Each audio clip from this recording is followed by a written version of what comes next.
2000 வருஷத்து தமிழ் படிச்ச எனக்கு 2000 ரூபாய் தான் சம்பளம்.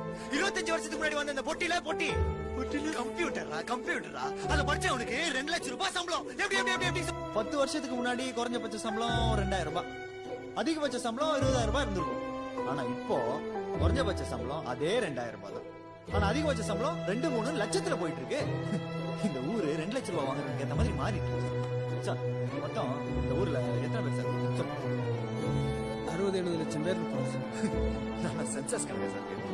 இந்த ஊர்ல இருக்கிறவன் மொத்தம் 2 பேர் தான் சார். புரியல? ஒருத்தர் ஸ்பென்சர் பிளாசா உள்ள இருக்கிறவன், ஒருத்தர் ஸ்பென்சர் பிளாசா வெளியே இருக்கிறவன், சத்தியம் தியேட்டர் உள்ள இருக்கிறவன், சத்தியம் தியேட்டர் வெளியே இருக்கிறவன், ஏடிஎம் சென்டர் உள்ள இருக்கிறவன், ஏடிஎம் சென்டர் வெளியே இருக்கிறவன் நம்ம ஆளு சார். கிரெடிட் கார்டு வாங்கிட்டீங்களா சார்? டெபிட் கார்டு வாங்கிட்டீங்களா சார்? ஹோம் லோன் வாங்கிட்டீங்களா சார்? அது தூக்கி இதுல போட்டீங்களா சார்? இதை தூக்கி அதுல போட்டீங்களா sir? Sir sir sir sir sir நான் பரவாயில்ல சார், ஏதோ 2 குரல் சொல்லி வாங்கியார் வேலை வாங்கி படிச்சுக்கணும். ஆனா ஹிஸ்டரி படிச்சோம், ஜியோகிரபி படிச்சோம், சோசியாலஜி படிச்சோம், சைக்காலஜி படிச்சோம், பொலிட்டிக்கல் சயின்ஸ் படிச்சோம், எக்கனாமிக்ஸ் படிச்சோம்.